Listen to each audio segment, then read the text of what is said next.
A lot of us know the road to parenthood can take so many paths and a lot of twists and turns along the way. For Mark Daly, that led him into the world of foster care, a journey he now outlines in this book called Safe, a memoir of fatherhood, foster care, and the risks we take for family.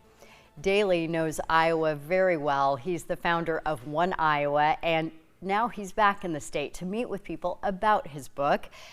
Thanks for being with us, first of all. Thank you so much for having me. Yeah, I'm excited to see you again. It's been a few years. This is very personal for you. Extremely. Yeah, just it's a long story, but give us the Reader's Digest version, I guess, of what you went through to build family. Absolutely. So my husband and I got married in 2015, and we decided we wanted to start our family. There's not a lot of options for gay couples. You know, there's no such thing as an unplanned pregnancy in our world.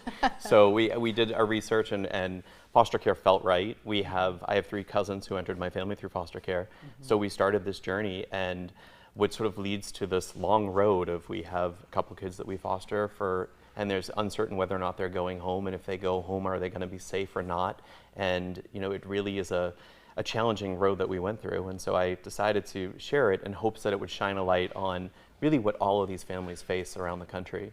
Yeah, I know at least here in Iowa, we hear a lot about A, the need for people to become foster parents, but then B, that the goal within the system is reunification.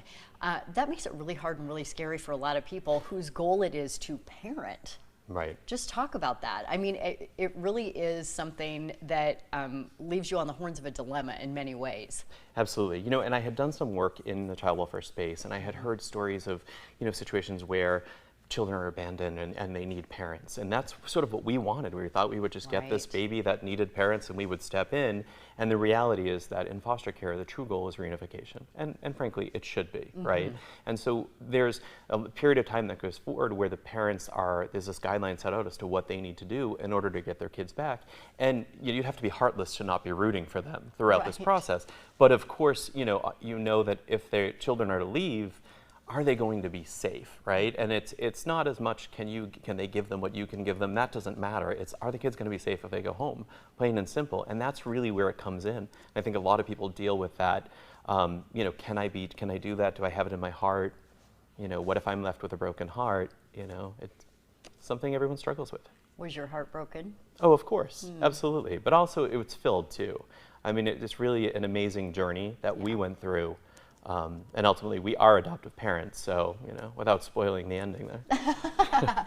What do you want people to know? What, you know, if you could just give us bullet points of what the takeaways are, whether people are able to read the book or not, what do you want people to know about foster care? Absolutely. Well, I think that there are numerous families across the country, 400,000 kids in the system. We need foster parents in every community, but also foster parents need support. If you have a friend who's fostering, bring them dinner.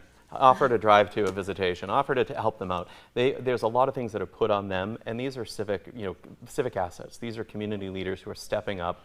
They're opening their home, they're opening their heart, they're being vulnerable, and they're just trying to help improve their community and another family. Yeah, what do you think needs to change about the system? I was telling you briefly during the break that my husband and I looked at fostering, and it just seemed like this insurmountable thing that we would, we would never be able to put in the time into all the classes and the things that you have to do just to do it, much less the uncertainty about the back end of it. Are there things that you think need to change? There's so many things, and I'm sure we don't have enough time for that. But I will say, I think there's many things we can do on the front end, interventions that can prevent kids from going into foster care in the first place. You know, the idea of a child being removed from their biological family in the first place is traumatic in and of itself. Yeah. And the more kids we can prevent from entering care, the better off we're going to be in the long run. Yeah. So getting back to that point that it seems scary to people, let's talk about the rewarding parts and why people should do it. You know, I mean, the reward is our parenting, right? Yeah. I mean, how fun is that to see a child take their first steps or hear their first words or have them call you daddy for the first time? There's so many things like that memories that you can't take, they can't be taken away from you. There's also really, when it comes to the cases where there is a reunification, there is a beauty in seeing a family that, was at rock bottom that has really rebounded and is doing better. Where I'm from in California, we have 55% of the children who enter foster care reunify. Which really speaks to there is a beauty in that at times, Yeah. Okay, so you have an event coming up, and that's part of the reason you're in town. So tell us about that before we have to wrap up. I'm doing an event tomorrow night at Beaverdale Books at 6:30, so I hope you all can join us. Okay, wonderful. Mark, thank you so much for being with us. We'll also have a link to where people can buy your book. I'm guessing we can find it on Amazon. Anywhere. Okay. At Beaverdale Books, too. Yes, okay, yes, good plug.